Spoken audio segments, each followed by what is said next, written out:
You saw all the crime that took place last night, the night before.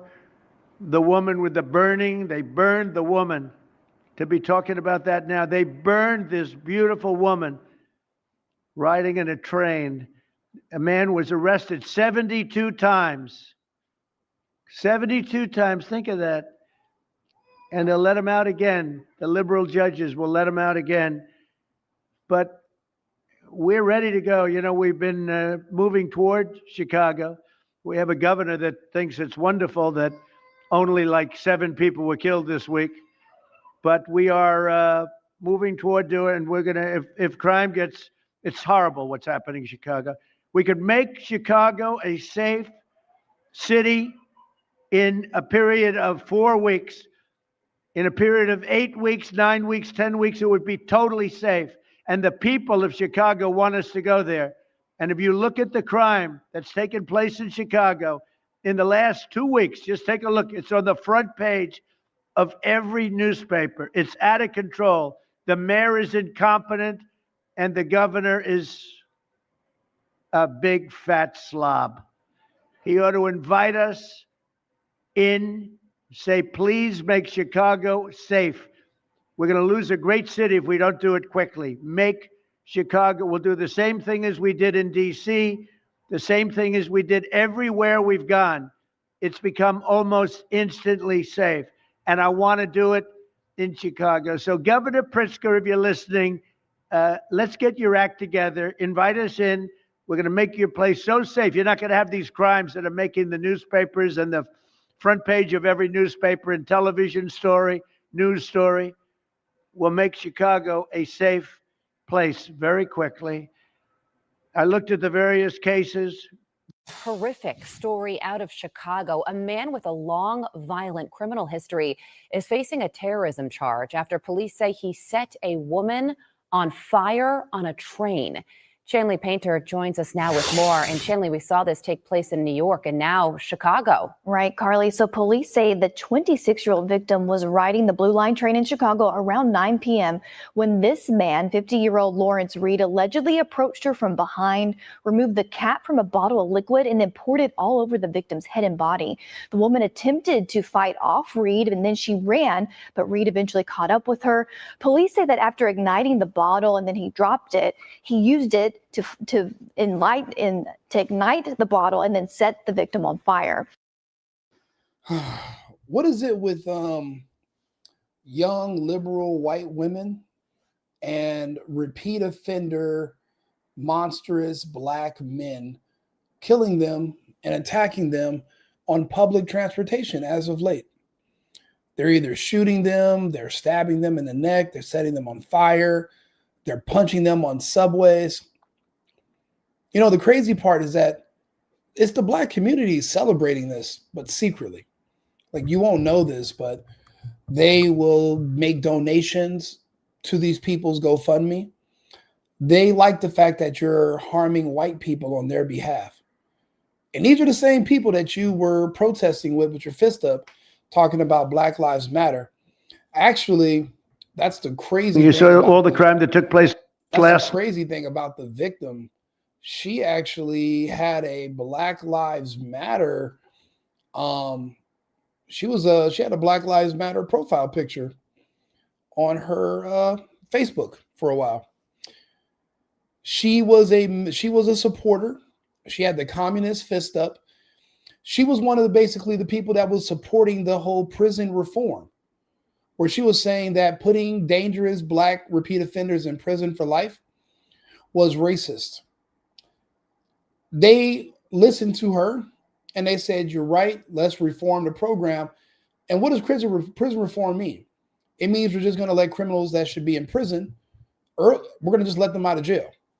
So this man with 72 priors was released under prison reform guidelines that this woman supported and was in favor of.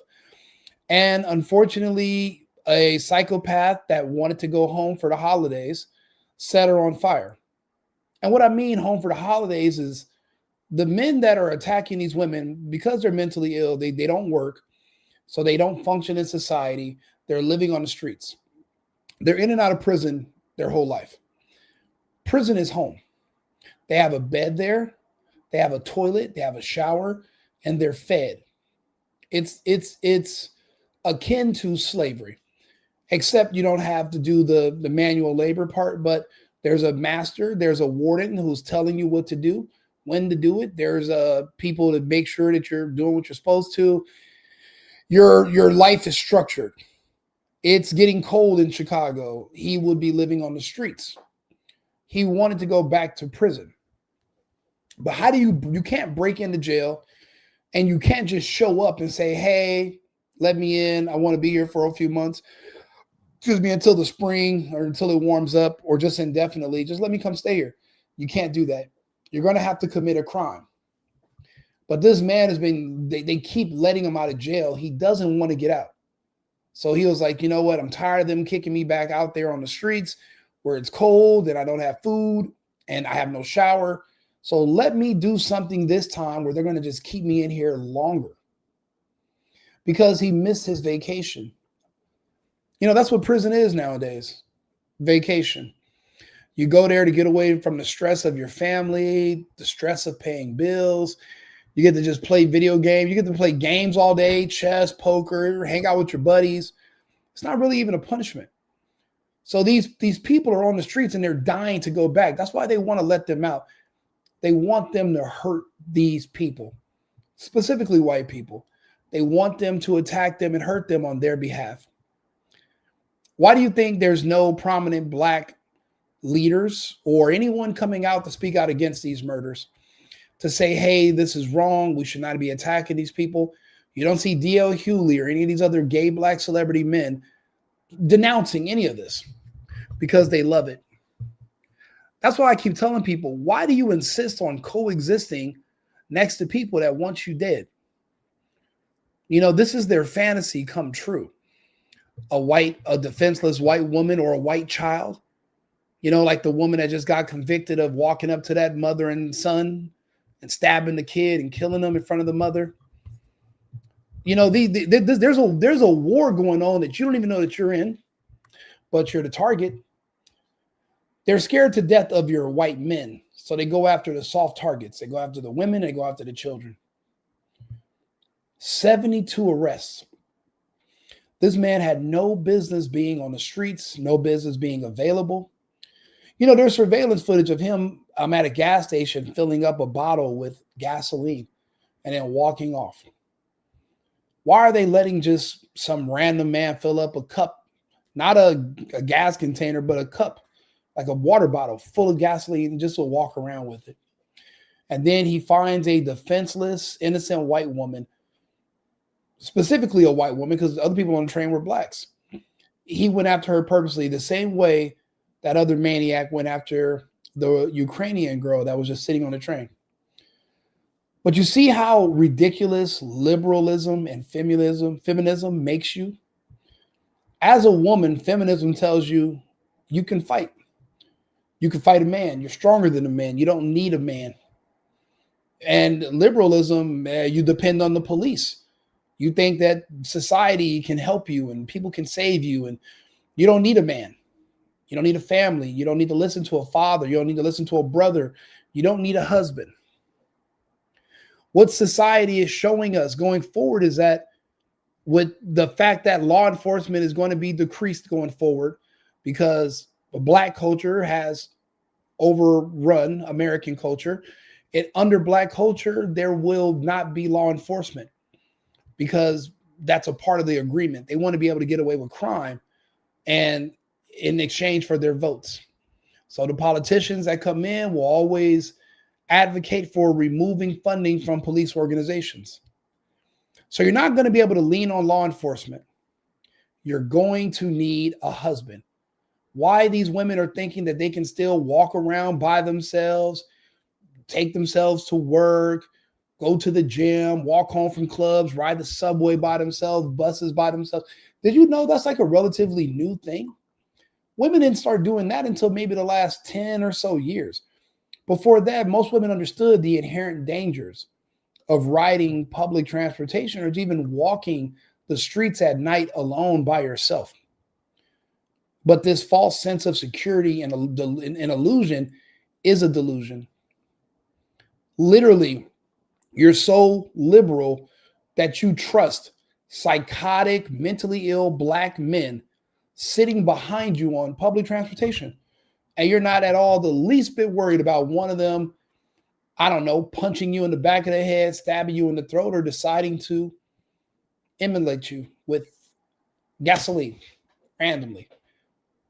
I am a man, big, dark, and I wouldn't let one of these crack smoking, prison jumping, watermelon slurping. I wouldn't let one of them sit behind me at all, ever. Ever. I'm sitting in the back of the bus myself. And if there's no room in the back of the bus, I'm staring at you eye to eye. If there's going to be a problem in 10 minutes, we might as well just get started with it now. But that's the whole point. That's the mentality of a man. These women are walking and pretending like everything is just sweet. La la la la la, doo, doo, doo, doo, just living in the clouds. And there's literally somebody who wants to douse you with gasoline and set you ablaze. They don't even know if she's going to survive. The burns are covered. The reports are over 60%. Do you know what that looks like? Do you know what kind of damage that does to the nervous system? Do you know how much pain she's in? The skin grafts, and then it's not even a guarantee that she's going to survive. It's been a few days, but she could pass at any time. Her body could go into shock. All because she was too loving and trusting of black people. Oops, I'm not allowed to say that, right? Oh, now I'm a groiper. Now I'm Tucker. Now I'm for what? Pointing out reality. Literally, I've done report after report of maniac black man attacking defenseless small white woman on public. I've done all these. I keep doing these stories, and it's like, are you sharing them? Are you having conversations with your friends about them, or are you just clicking and just not listening to the end? Are you not paying attention? What are we going to do as men? Well, we're not going to do anything. There's nothing we can do. These are not our women. She is single at her age when she should be somebody's wife. She should already be a mother. She should have been at home in a kitchen preparing dinner. She should have been protected and safe because she has a husband and a father. But instead, there is no husband, and her father's a liberal as well, and he just allowed his daughter to, well, that's just propaganda. They're only in jail because of racism. They didn't really commit any crimes.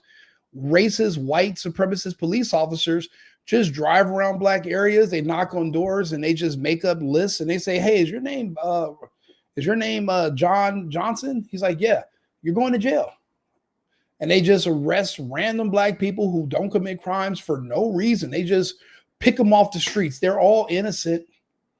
They never didn't do nothing until they do something. I can't breathe. I'm not under arrest. I didn't do nothing. I'm pregnant. I know my rights. Let me call my lawyer. Call your supervisor. What about my kids? Call my mama. Anything to get out of being arrested when you're a public threat. You know, you think they only just go around killing each other, which is the norm. But now that the lines are being blurred, they want to get rid of redlining and kind of integrate society further. They want you to be a victim. They want you wiped out. You know that. They hate straight white men, so if they can't, but they're scared of them, so they go after women or children, you know, because they can't go after the men. They're scared of them still. You know, we don't have to live like this. You don't have to be a victim. You don't have to be the next victim. It doesn't have to be your sister or your cousin or your mother next. There are precautions that can be put in place. You don't have to live like this. You know, Trump's sitting here.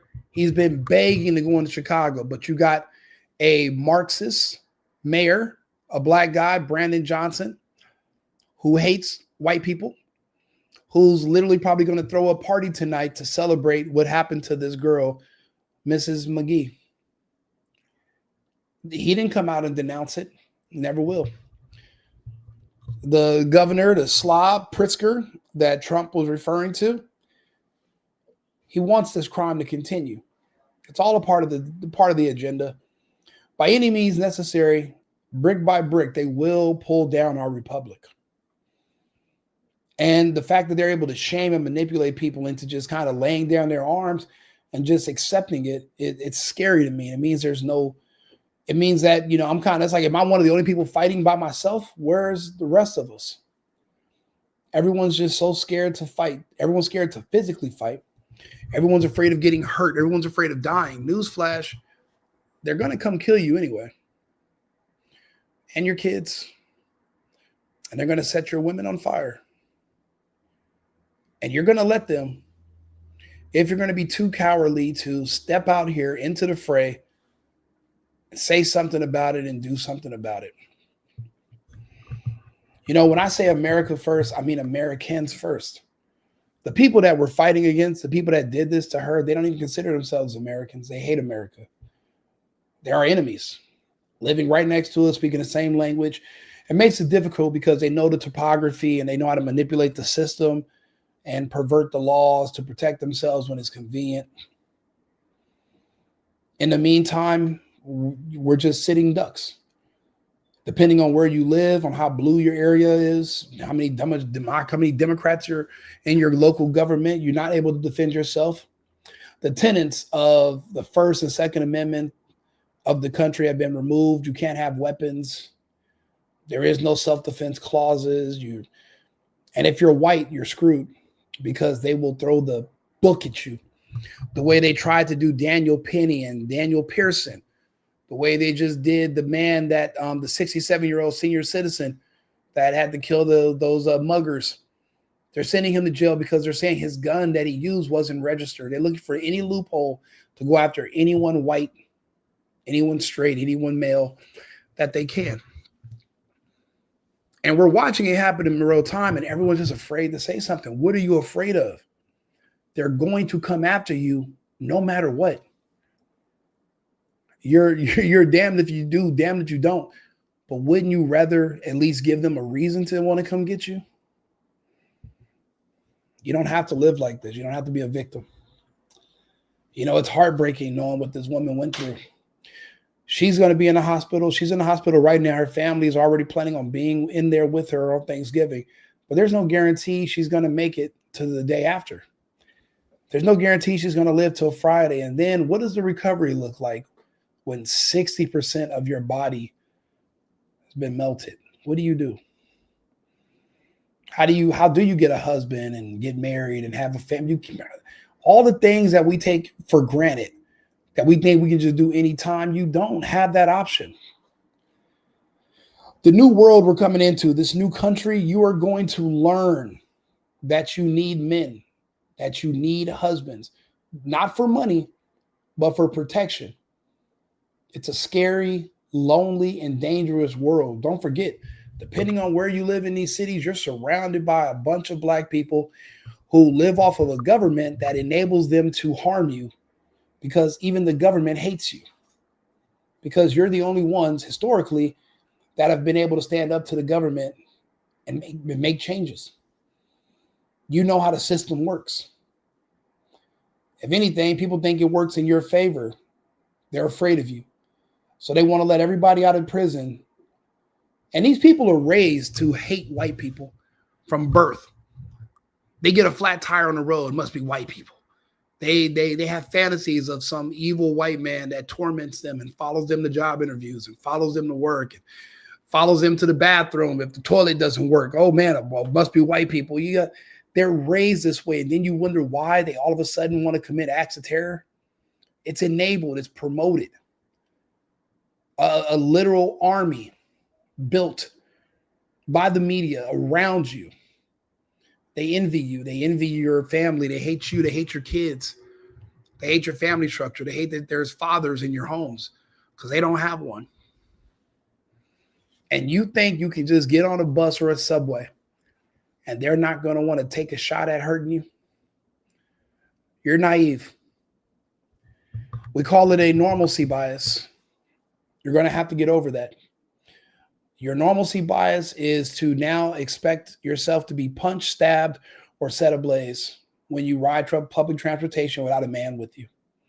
And even with the man, even though that might not deter somebody fully, it'll give you a chance to run and let the man deal with it. But by yourself, you guys don't stand a chance. This is horrible. Just watching this woman and looking at her, but knowing that she was knowing that she had a Black Lives Matter profile picture where, like they add that to your that's what she was supporting. The whole prison reform, Black Lives Matter, police are evil. But when she was on fire, smoke everywhere from her own skin, she's begging for a white policeman to come save her. The same people that she was supporting hate and violence against only a few years ago.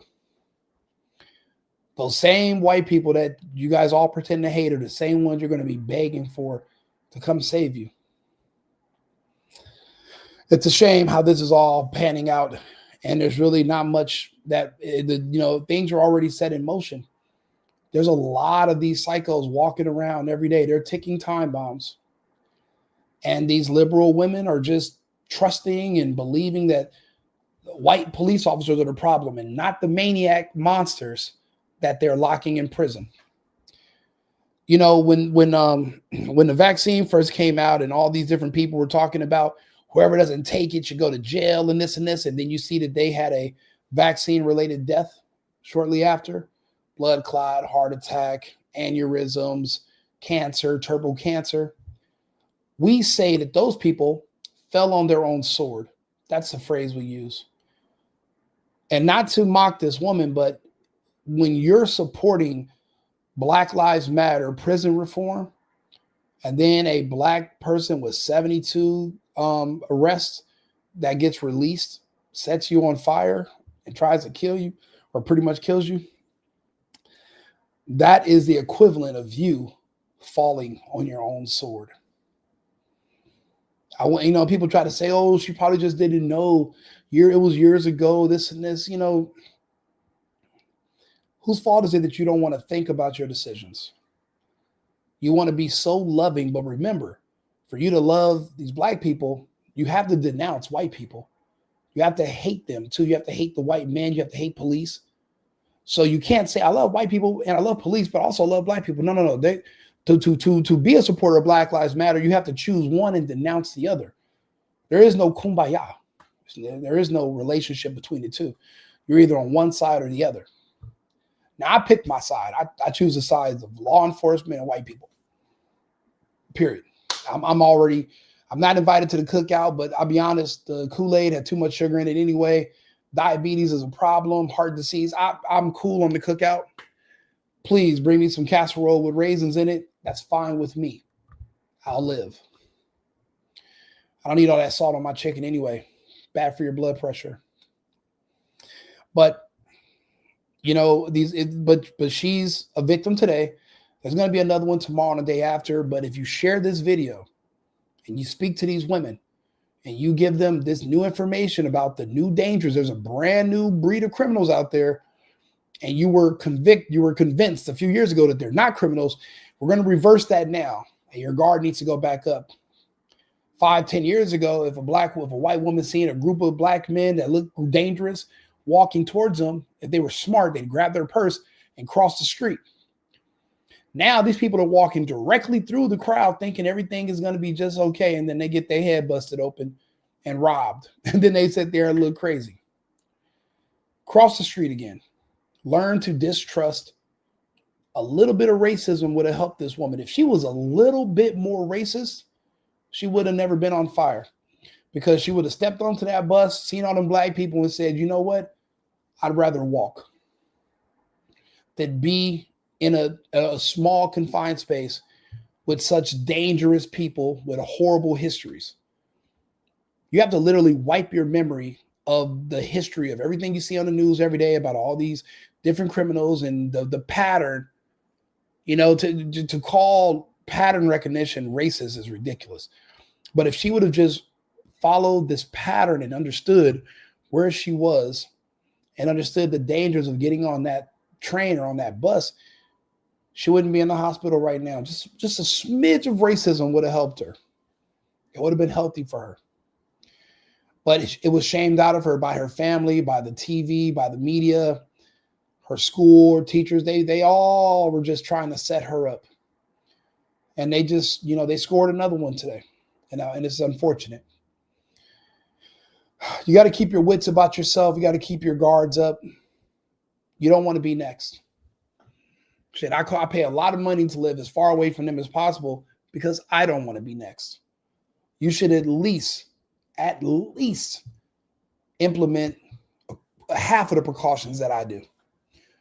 Or you'll end up in the hospital wondering what happens. You know, all that virtue signaling eventually will backfire. It's not worth it. Share the video, like it, get me into the algorithm. I do appreciate it. Or don't. I mean, these videos are helping you more than me. I already know this, but I'm doing this because more people need to understand that we're not in Kansas anymore. Remember, America first, America only. I've been needing to find a new apartment, which has not been easy with credit as bad as mine. Luckily, I found cosigning.com. They connected me with a cosigner who helped me get my dream apartment for me and my dog. I just paid a small fee and was able to move in fast. Get the cosigner you need for the apartment you want. Check out cosigning.com today.